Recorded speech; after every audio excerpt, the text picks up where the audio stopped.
Assalomu alaykum, hurmatli YouTube ko'ruvchilar. Qutman kech kirib baratat. Bugun 4-aprel 2020-yil жаңы тегилген гилас бактагы чаңдаштыруу боюнча бүгүн сөз кылабыз. 3 жылдык бакка мына ушул банкаларда тизилип турган сортторду эксперименттен өткөрүү боюнча видео тартайын деп атам, ушул боюнча сүйлөшөбүз. Бул жерде 7 сорттогу гиластардын бутактары турат. Мына ушулар боюнча бир катар тааныштырайын. Биз кое турган бак Валовой 3-жыл болсом кокон гилас. Мына ушул кокон гилас багына мына ушул көрүнүп турган сорттогу гиластарды коюу боюнча сүйлөшөбүз. Азыр мен сиздерге тааныштырып кетейин. Биринчи катарда турган шпонкада сортундагы гилас бир экөө ачылып турат. 90% гүлдөө алдында турат. Андан кийинки экинчи катардагы кара гилас вишня. Бул али гүлдөй элек. Бир да гүлүн ача элек. Мына турган, мына көрүңүздөр, бир да гүлүн ача элек. Гүлүн ачыштын алдында турат. Андан кийинки 3-чү катардагы желтая драгана. Желтая драганадагы бир дагы гүлүн ача элек. Мына көрүңүздөр. 4-чү катардагы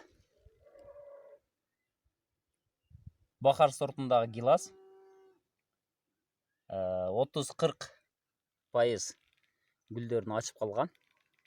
Мына көрүңүздөр.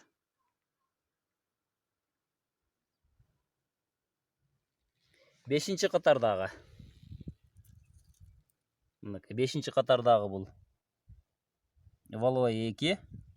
Валовой 2 сортундагы гилас 10%ке жакын гана гүлүн ачкан. 6-чы катардагы сорт Наполеон. Наполеон канча 60-70%га гүлүн ачып койгон уже. Эң акыркы краска идишиндеги бул кадимки кокон гиластын жапайысы уругунан чыккан гилас. Мына ушул гиластарды биз бүгүн Валовой 3 сортундагы гиластарга алыс аралыкта жасалма чаңдаштыруу боюнча жайгаштырабыз.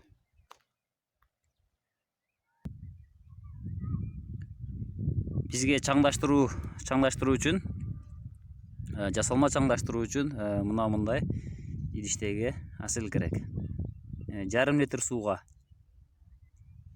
40 грамм, 50 грамм асел кошулат. Мына ушундай чача турган аппарат керек болот.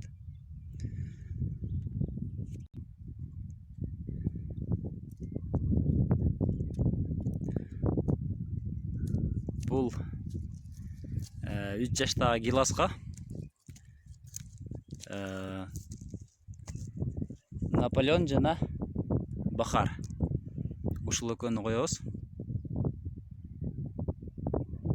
Мынакей эми гүлүн ачып атат.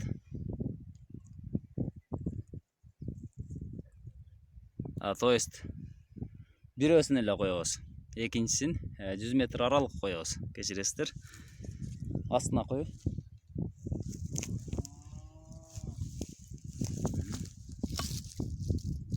Мынакей жасалма тургузуп койду.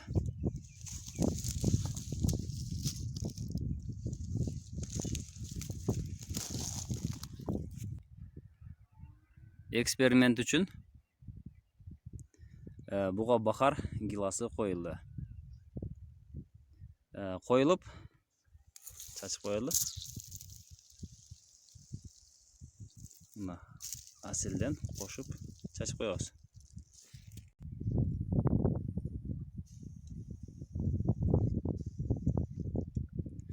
Арилерди чакыруу үчүн жасалма жол менен чакырабыз. Экинчи класска Наполеон коюлду.